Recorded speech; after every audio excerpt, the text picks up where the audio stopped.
plan called for an Allied landing on the Mediterranean French coast between Toulon and Cannes.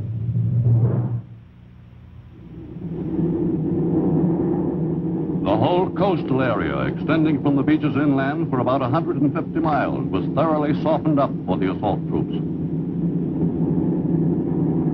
For 3.5 months preceding the invasion date, 5,000 Allied planes dropped some 12,500 tons of bombs on southern France.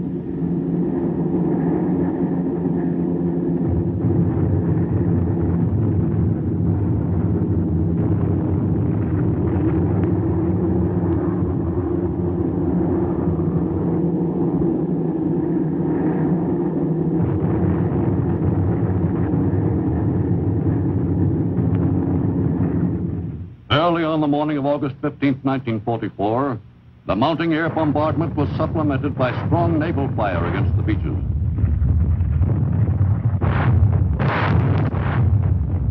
Soon after dawn on the same morning, the invasion troops prepared for the trip to shore. There was as yet no hint of enemy resistance.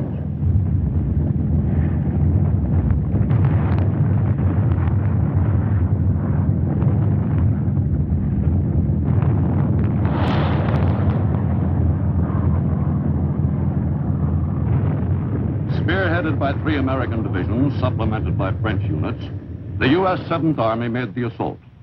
The troops, many of them veterans of the North African and Italian campaigns, stormed ashore at 8 a.m. and met very light opposition. The landing was executed exactly as planned.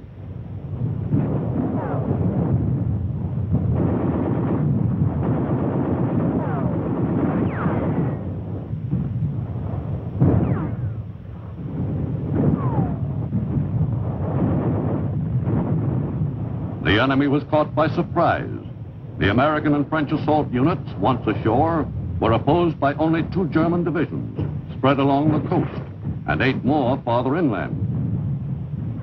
7th Army troops won a 15-mile-wide beachhead with comparative ease, and the operation was considered an overwhelming success by Allied field commanders.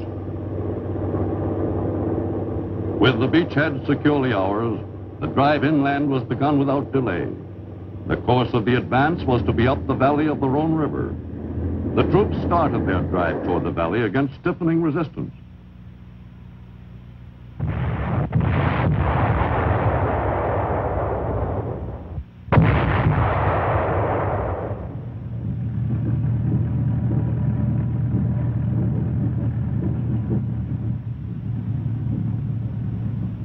The assault forces were helped materially by members of the French underground, as well as by French villagers encountered along the path of the advance. During the first few days of the campaign, the 7th Army and the Maquis captured more than 10,000 Nazi troops. Throughout the Allied drive in southern France, the Maquis played an especially active and extremely valuable part. The southern France invasion force was to fight its way up the Rhône Valley and then swing eastward into Germany.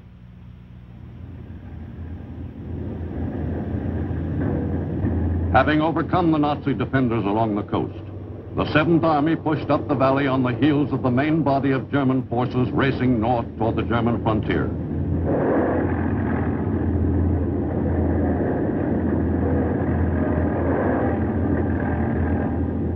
The pursuit was speeded up in an attempt to trap the fleeing Nazis. The Air Force pounded the exposed German columns steadily.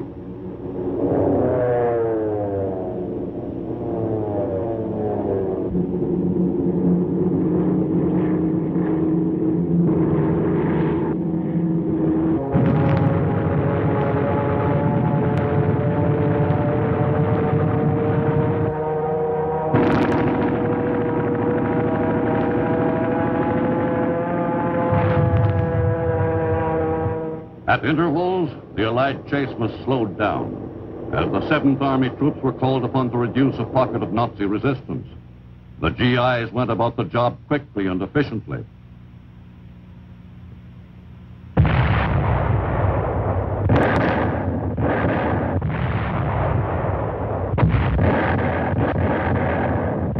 Killed and 50,000 captured. After 10 days of fighting, the Allied force reached the Rhône River itself at Montélimar, 100 miles from the landing beaches. Here, a last-ditch Nazi stand was quickly beaten down. The advancing Americans trapped one Nazi panzer division and elements of two other German divisions. The Germans lost great quantities of materiel in their unsuccessful defense at Montélimar, and additional thousands of German soldiers were killed or captured in the brief but savage battle.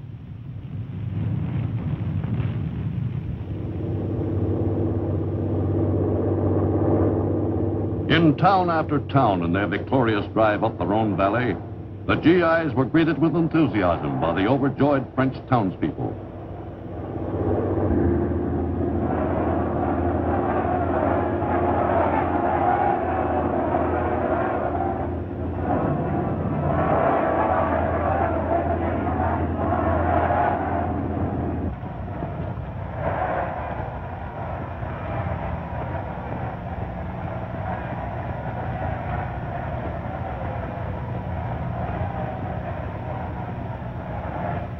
On September 11th, junction was made between the southern France assault force and American units which had entered France from the Atlantic coast.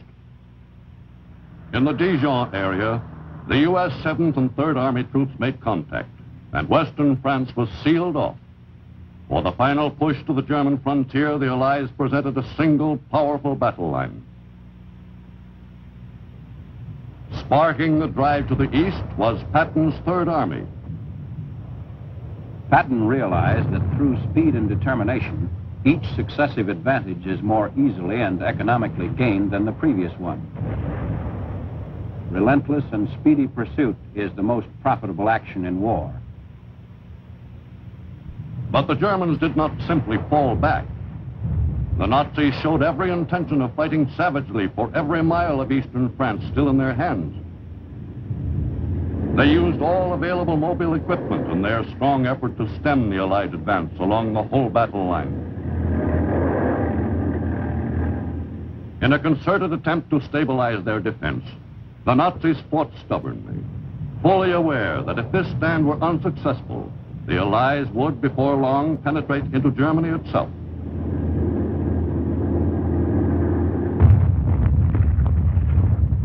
In their determined defense, they used their newest, most improved weapons. The Allies hammered continuously at the Nazi line, which had stiffened abruptly. The Allied attack was not quite strong enough.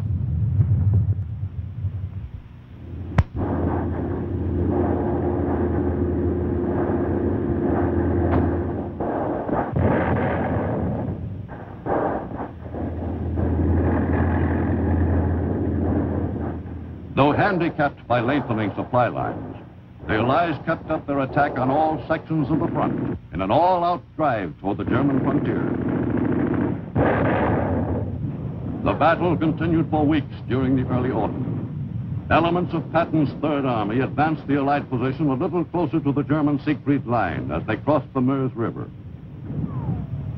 We were certain that by continuing an unremitting offensive, we would, in spite of hardship and privation, gain additional advantages over the enemy. Specifically, we were convinced that this policy would result in shortening the war, and therefore in the saving of thousands of Allied lives. Consequently, the fall period was to become a memorable one because of a series of bitterly contested battles, usually conducted under the most trying conditions of weather and terrain.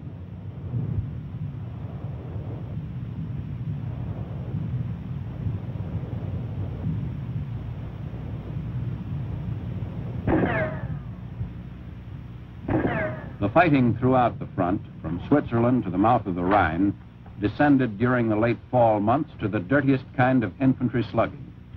Advances were slow and laborious. Gains were ordinarily measured in terms of yards rather than miles. Operations became mainly a matter of endurance, stamina, and courage. Because of depletion of their infantry strength, divisions quickly exhausted themselves in action. Our offensive strength fell off markedly.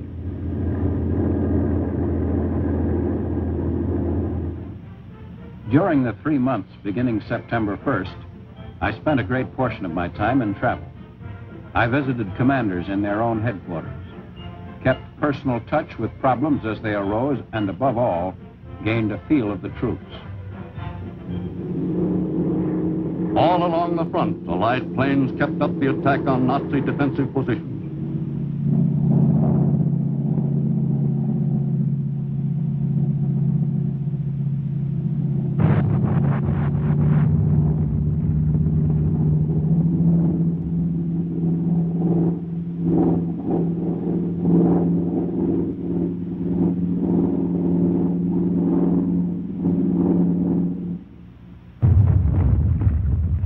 American troops advanced yard by yard in the drive to push the enemy back within his own borders.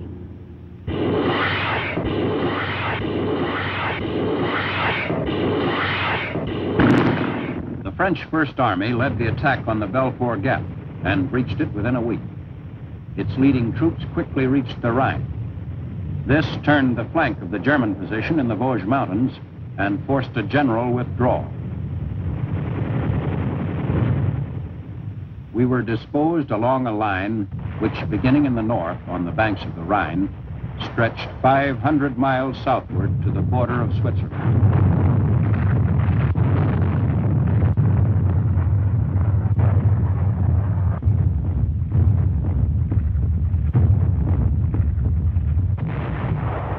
All our divisions were short in infantry replacements, and in total numerical strength of ground forces, the Germans still had a marked advantage.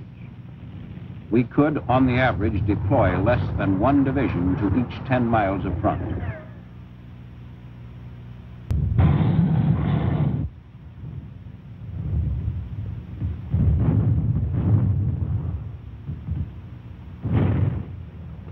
As a result of the junction with Patch's 7th Army, a considerable number of Germans were trapped in southwestern France. These began to give themselves up by driblets, except in one instance when 20,000 Germans surrendered in a single body. At Beaugency on September 17th, Nazi General Erich Elster had surrendered 20,000 German troops under his command, marking the end of the Nazi Army of Occupation in southern France. The mass surrender was made without the loss of a single Allied soldier's life. In the north, the Allies decided to drop 3 parachute divisions into German-held Holland in an operation ultimately designed to turn the Nazis' northern flank. The British 1st Airborne Division was to land farthest north, near Arnhem, while the Americans of the 82nd and 101st Airborne were dropping a bit farther south. The operation was regarded as a large gamble, but if the Nazi bridges across the Rhine in the north could be seized, the war might be shortened materially.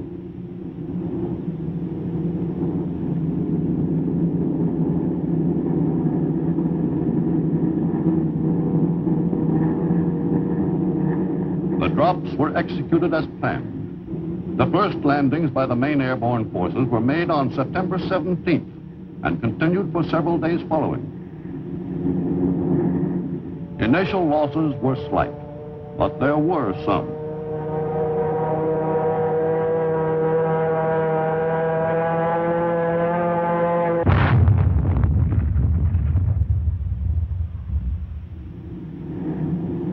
In 2 weeks, more than 20,000 airborne troops had dropped into Holland. Over 13,000 more landed in gliders, which had been towed across the English Channel. The attack began well, and unquestionably would have been successful, except for the intervention of bad weather. This prevented the adequate reinforcement of the northern spearhead, and resulted finally in the decimation of the British Airborne Division, and only a partial success in the entire operation. But the Allied airborne troops in Holland accomplished one important task. Of the bridges to be seized, one of the most vital was the Nijmegen Bridge over the Waal, a branch of the Rhine. British and American troops surprised the Nazi force guarding the bridge and captured the valuable prize before the defenders had a chance to set off the demolitions already prepared. Allied ground forces moved safely across, and continued the attack. During the fall months, there was, as originally planned, much to be done operationally. In the north, besides capturing the approaches to Antwerp, it was desirable to make progress toward closing the Rhine, because it was from this region that our heaviest attacks would be launched in the crossing of that river. Winter conditions were now approaching, and Montgomery's advances were made over difficult country. Because of the extended front held by Montgomery's 21st Army Group, it was impossible at the moment to launch further strong offensives in that area. To the south of the British forces, the Americans also ran into trouble. The American First Army got involved in the Hurtgen Forest, the scene of one of the most bitterly contested battles of the entire campaign. The enemy had all the advantages of strong defensive country. The weather was abominable, and the German garrison was particularly stubborn.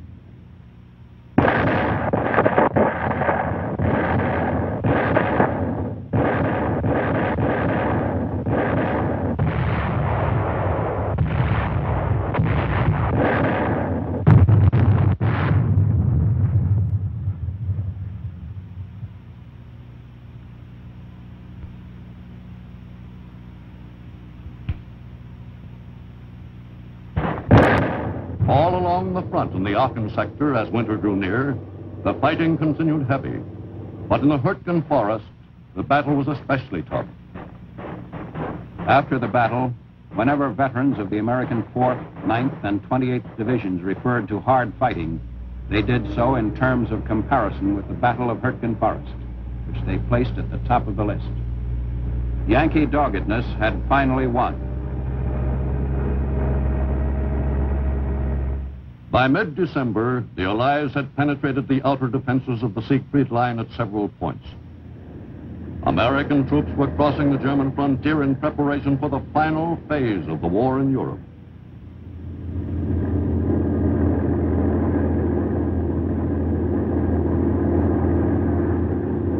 Only 6 months after the Normandy beaches had been stormed, the battle for Germany was begun.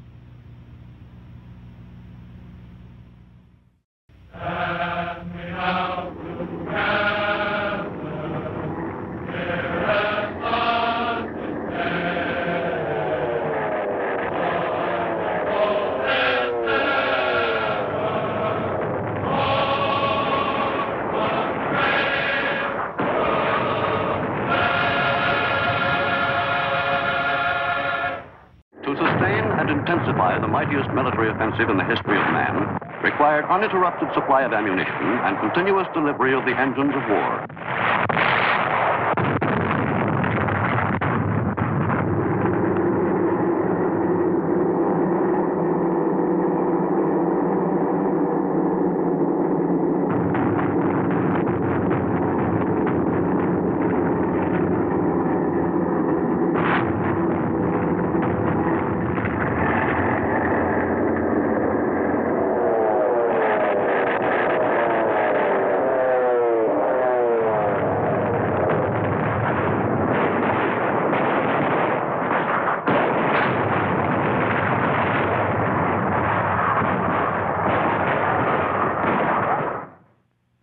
The delivery of the tools of war and the countless necessities of a great army was the job of the services of supply.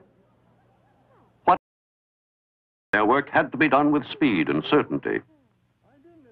But even the miraculously fast job the supply service was performing in Western Europe was not always fast enough. We were weeks ahead of schedule, but in the important particular of supply capacity, we were badly behind. The roads, depots, and base installations required for the maintenance of continuous forward movement were still far to the rear of the front lines. In addition, the Allies' port facilities on the French coast were extremely limited during the first months following the invasion.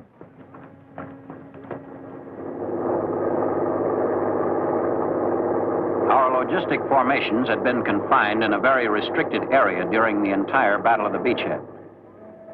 The repair of Cherbourg had presented many difficulties. We began using the port in July, but it did not reach volume production until the middle of August.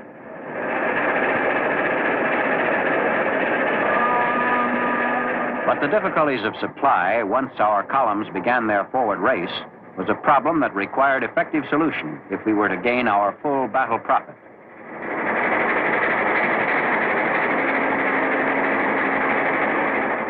To facilitate the unloading of supplies on the invasion beaches, the Allies had constructed 2 complete artificial harbors. The one in the American sector had been demolished by the hurricane 2 weeks after D-Day. The British artificial harbor survived and proved of inestimable value in the transfer ashore of the supplies so vital to Allied success in the Battle of Europe. But these ports were not nearly sufficient for Allied needs.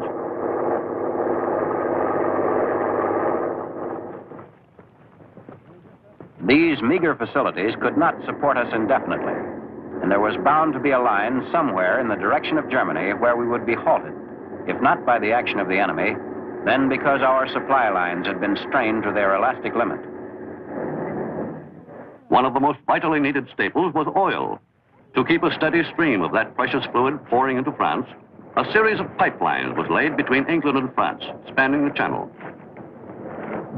The flexible pipe, wound on drums for the first time, was deposited along the floor of the channel in a unique supply of 1,000 tons, equal to the weight of a destroyer.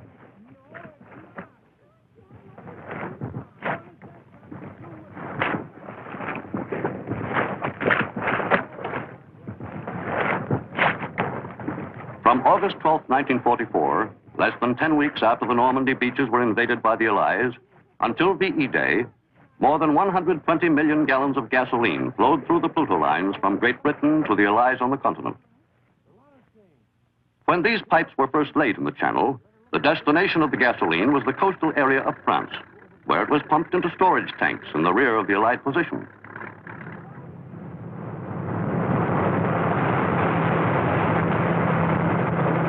The lifeblood of the Allied military organism was now ready for distribution to key sections of the front. Regardless, however, of the extraordinary efforts of the supply system, this remained our most acute difficulty. All along the front, the cry was for more gasoline. Every one of our spearheads could have gone farther and faster than they actually did. Nevertheless, we had to supply each force for its basic missions and for basic missions only.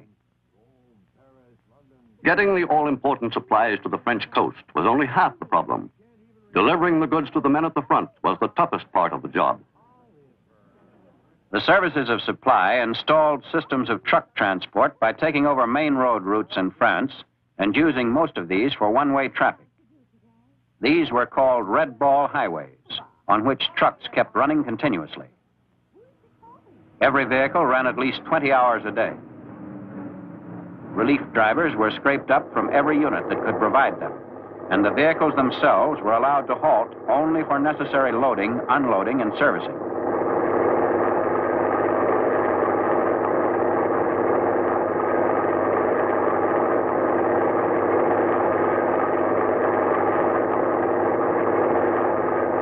The Red Ball Express began its operation on August 25, 1944, under the Motor Transport Brigade of the Transportation Corps.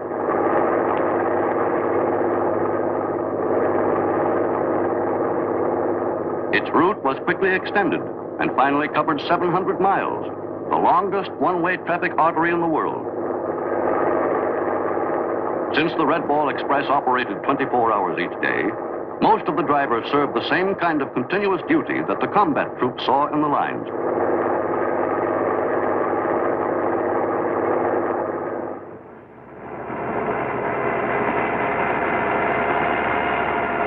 During the autumn, the heavy rains crippled many trucks, whose transmissions became badly worn by excessive use of the low gear and the four-wheel drive.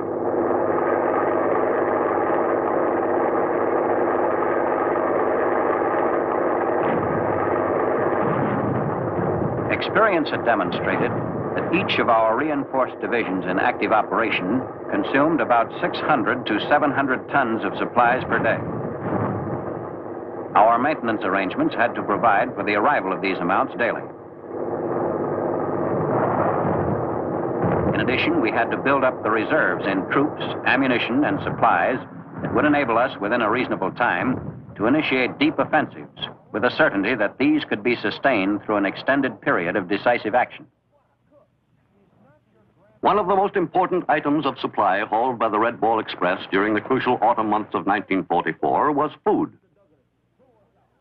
With our supply lines lengthening and the enemy offering strong resistance, the delivery of rations on schedule at the front was a matter of the greatest concern to commanders. Our whole offensive depended on the maintenance of that delivery.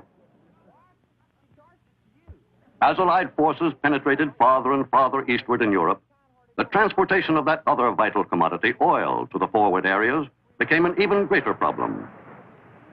The system of pipelines was quickly extended to keep pace with the Allied advance.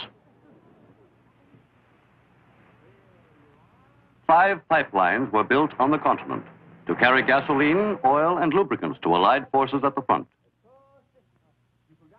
The largest of these was some 1,500 miles long.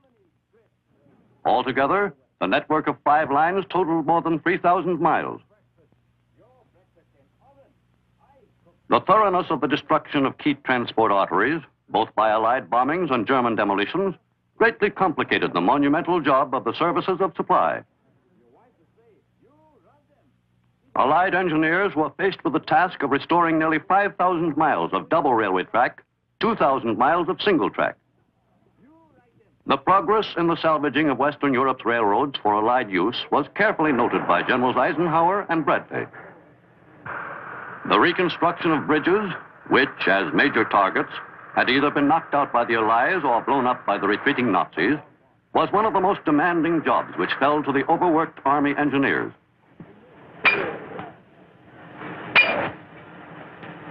New portable Bailey bridges were erected with great speed by the Allies at many points, and pre-war bridges which had been damaged were hastily repaired.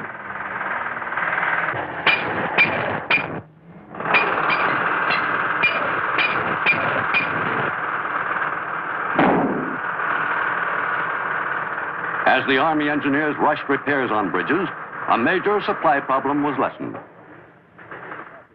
To reduce dependence on roads, we brought in quantities of railway rolling stock to replace that destroyed earlier in the war. To do this expeditiously, railway engineers developed a simple scheme. They merely laid railway tracks in the bottom of LSTs and simply rolled the cars out of the ships. Locomotives presented a more difficult problem, but they too were unloaded quickly, transferred without delay to the rails and ready to go into action.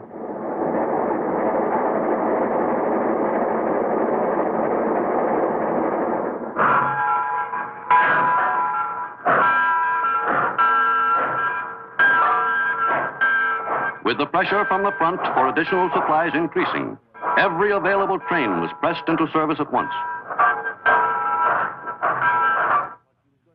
In the forward areas, the priority supplies were prepared for distribution to troop units.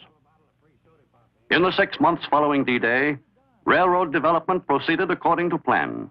Each train was loaded to capacity on its way to the front. Within 2 months after the Normandy landings, hundreds of trips had been made by American trains, and more than 30,000 tons of freight had been transported to the front. The freight cars which had carried their precious cargo of supplies to the forward areas soon came to be used on their return runs for the transportation of wounded back to the beaches. A tremendous strain was placed upon our supply lines. Distance alone would have been enough to stop our spearheads had we been dependent solely upon surface transport, efficient as it was. Distant and fast-moving columns were almost solely dependent upon air supply, and we kept transport planes constantly working in our supply system. They became known as flying boxcars and were never more essential. To 200 miles in a spectacular advance which took them into the prized city. Possession of this port, if usable, would solve our logistic problems for the entire northern half of our front.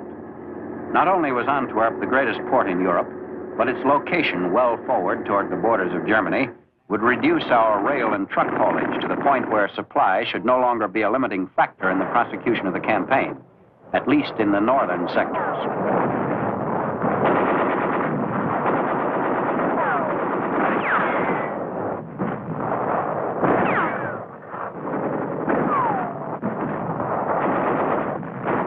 On September 4th, Montgomery's armies entered Antwerp and we were electrified to learn that the Germans had been so rapidly hustled out of the place that they had had no time to execute extensive demolitions.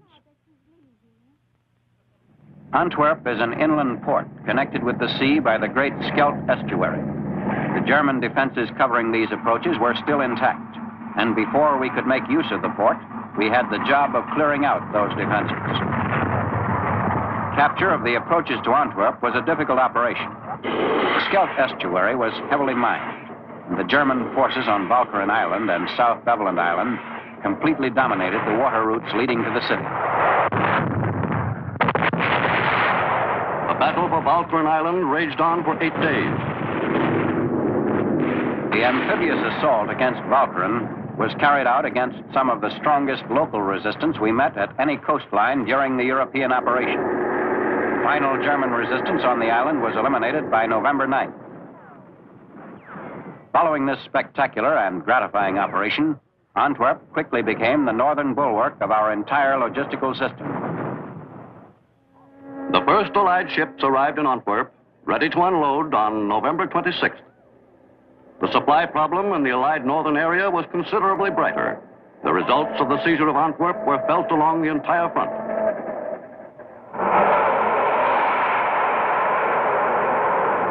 The Germans began launching the frequently erratic V-2s against the city in mid-October.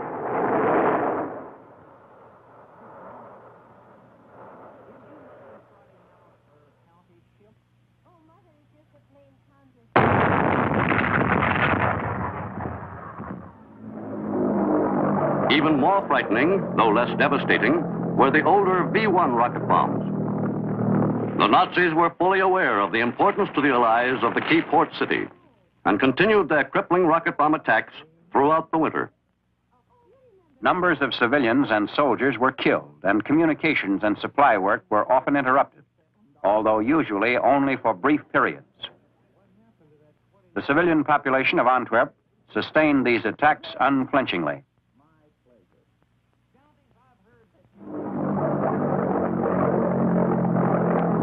The V-1s were often intercepted and exploded before they had a chance to land. Their shrill scream acted as a warning signal for Allied forward spotters outside Antwerp.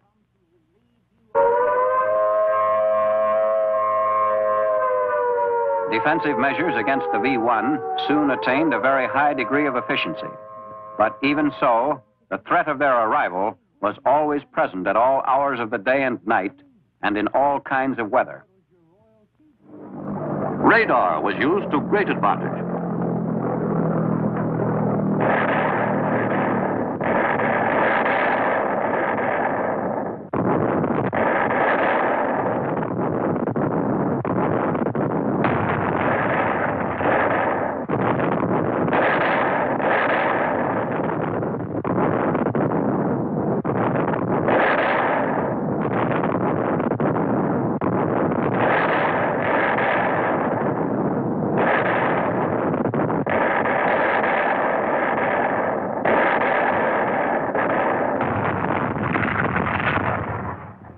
The harbor at Antwerp was the chief objective of the Nazis' rocket bomb assaults.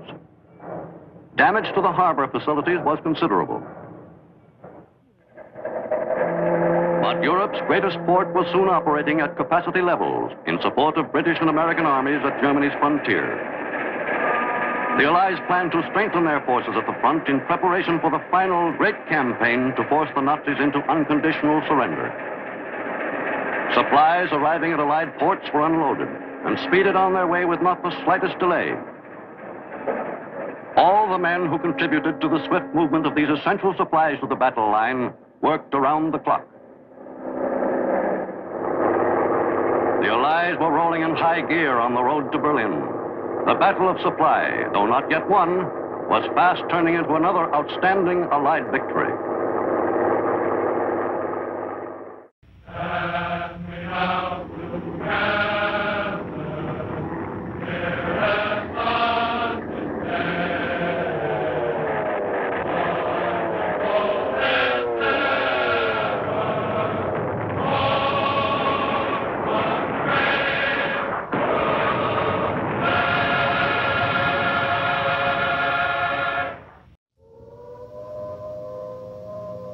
The vital importance of air power became apparent soon after the war's beginning.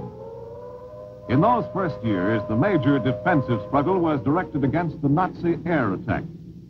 As the aerial threat to the British Isles continued, the attention of the world was centered on the skies over England.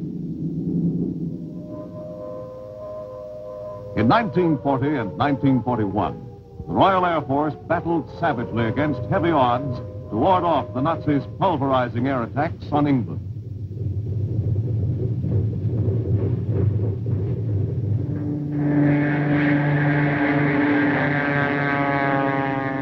In the epic Battle for Britain, everyone in England turned to and worked ceaselessly in the struggle against the powerful Nazi air offensive. Month after month, England gallantly fought for her life.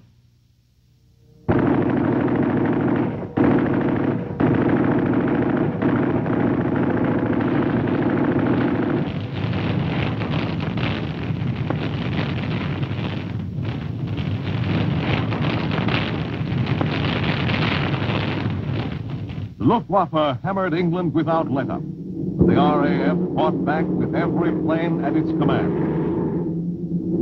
England's unparalleled effort in the battle for Britain was all that prevented the Nazis from winning a quick, overwhelming victory in World War II.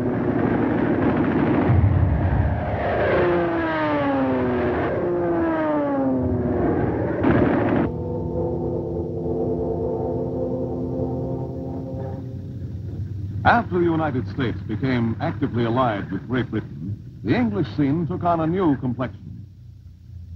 In preparation for the arrival of sizable American Air Force units, construction was rushed on airfields, housing facilities, and hangars. In the early months of 1942, it became apparent that the U.S. would have to transform part of England into a giant base for its planned air offensive against the Nazis. By mid-1942, the facilities were ready for the building up of the U.S. Air Force in England. British officials viewed the growing strength of the American air arm with mounting enthusiasm, well aware of the powerful weapon that would soon implement the Allied attack. Beginning on July 1st, 1942, American aircraft for the new U.S. 8th Air Force began arriving in England. During that first month, more than 400 planes were turned over to the 8th Air Force. But the flow of planes to England did not continue at the expected rate during the rest of the summer and autumn. Shipments to England were reduced considerably, since a certain amount of new planes had to be sent to fighting fronts in other parts of the globe. But by the end of 1942, the U.S. air arm in Europe, which from humble beginnings was to grow in the next 2.5 years to a force of more than 13,000 planes, was gradually assuming the proportions necessary for the all-out air war on the Nazis.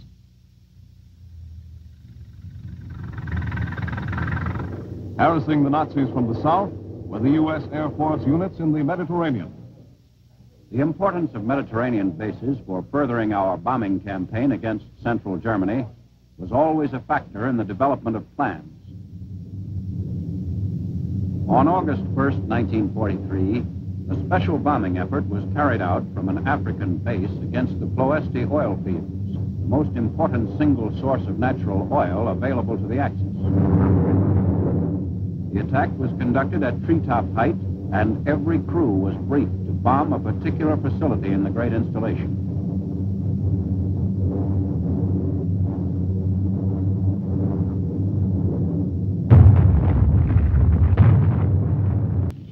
The effort was reasonably successful.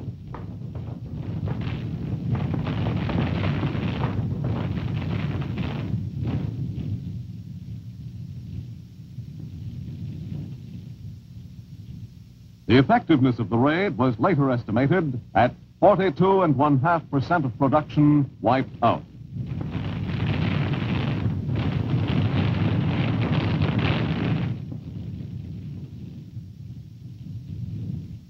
One of the two major functions of the Allied air forces in the European theater was its use as a tactical weapon.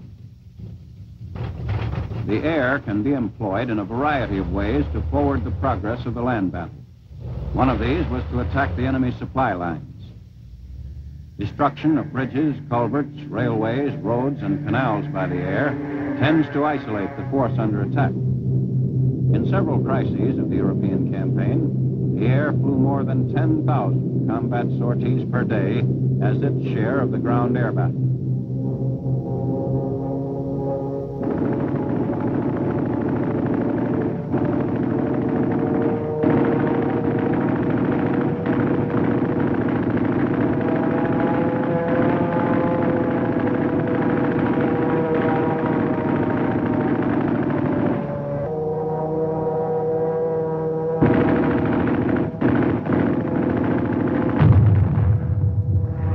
The other major function of the Allied air forces was its strategic use.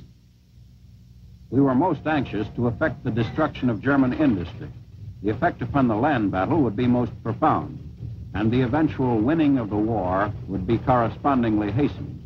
Pause answering. Yesterday, taxi out and take off, and they taxi out and take off. Ever.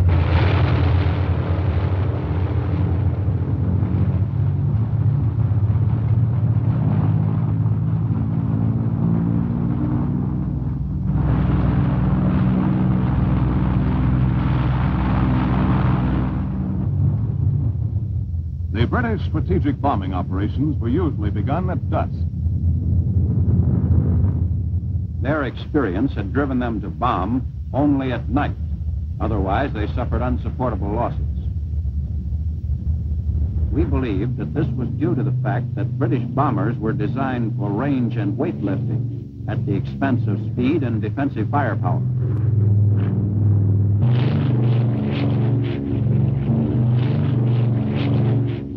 As a rule, British bombers flew without fighter support. Beginning soon after its victory in the Battle of Britain, the RAF launched its all-out offensive against the heart of the enemy's homeland. These attacks grew in intensity. But as the war progressed, the Germans' defense against the British night raids grew more effective. Achtung! Hey, drei Viertel! Weiter! 31! Feuer!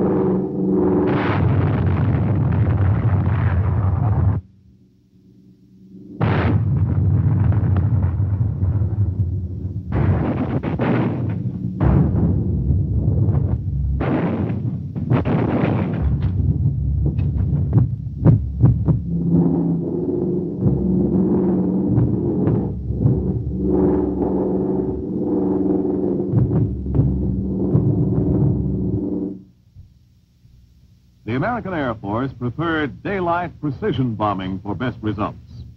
In our mounting offensive against the Nazis' European fortress, Allied commanders plotted both night and day air attacks. What's the weather prospect today, Major? Looks like most of Germany will be pretty good, sir. But we have a warm front approaching from down here, which we do not expect to affect the bases until late in the evening. How's the weather at Anklam? At Anklam, sir, we expect 2 to 5 tenths of low cloud and small amounts of midland high cloud above 18,000 feet. Visibility 6 to 8 miles.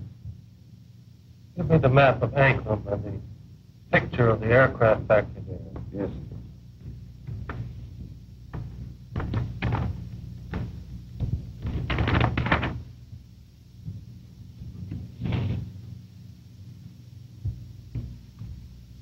We will attack Anklam with 2 combat wings. Shipyards. American bases in England were centers of constant activity. The daytime raids against targets deep in Germany required quick but thorough servicing of planes the night before, in addition to the loading of the all-important bombs, which would soon be dropping into German war plants.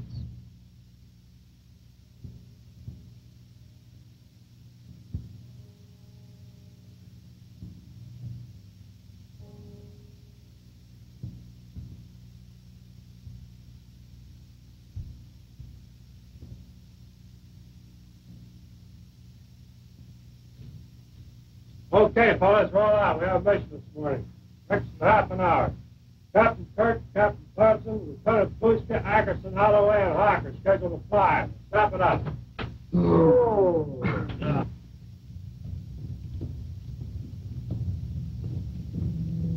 Before each mission, the crews participating were given a final, thorough briefing on every relevant detail of the operation. Though these raids over Germany soon became an accustomed part of the airmen's routine, each mission presented new, special problems, and each briefing held the flyers' complete attention. The target for the day is Antwerp. Specifically, you are to destroy the Arado factory. This plant manufactures aircraft components, principally wing and tail assemblies for the Focke-Wulf 190. The parts are then shipped to New Brandenburg. The Anklam raid was typical, in general, of an important American operation over Germany. The takeoff from 8th Air Force fields in England was scheduled for the early morning of October 9th, 1943. 4 other combat wings of the same group were hitting Marienburg and Gdynia. 2 combat wings were assigned to the Anklam attack.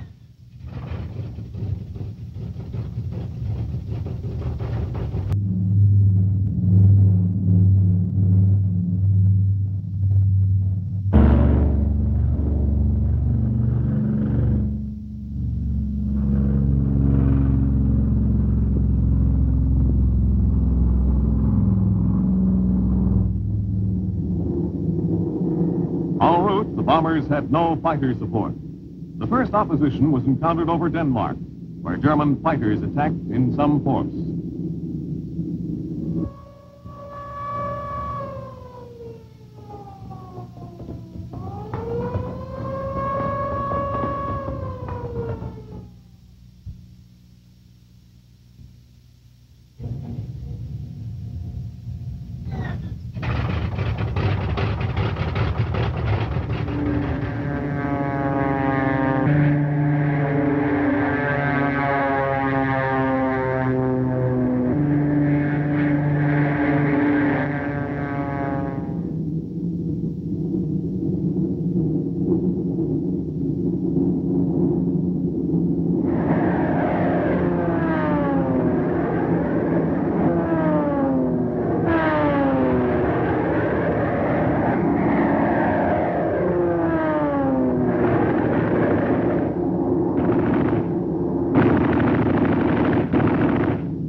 Back in England, the ground crews waited for the bombers' return.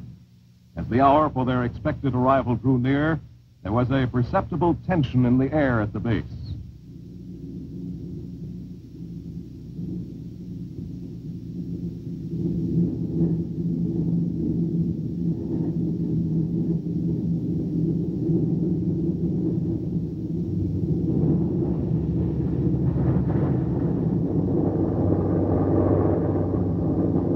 losses were somewhat higher than usual. All 6 combat wings lost 28 bombers. The 2 wings that hit Anclam suffered most heavily. For every 6 planes that came back, 1 did not return. But the raid itself was considered successful. A major part of the Arado plant was bombed out.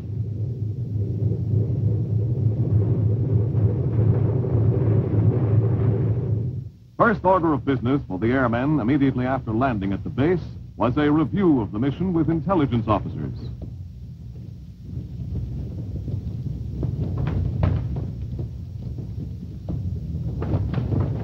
What happened at the Arado plant? Well, our lead squadron dropped that bomb smack in the target area. When we came over, we put ours right on top of theirs. Any fires? Going away, our tail gunner reported smoke going up to about 2,000 feet. They won't be making any FW-190 parts there for a long time. Photographs of the target taken during and after the raid supplied 8th Air Force intelligence officers with data which was to prove invaluable in future raids on similar targets deep in Germany.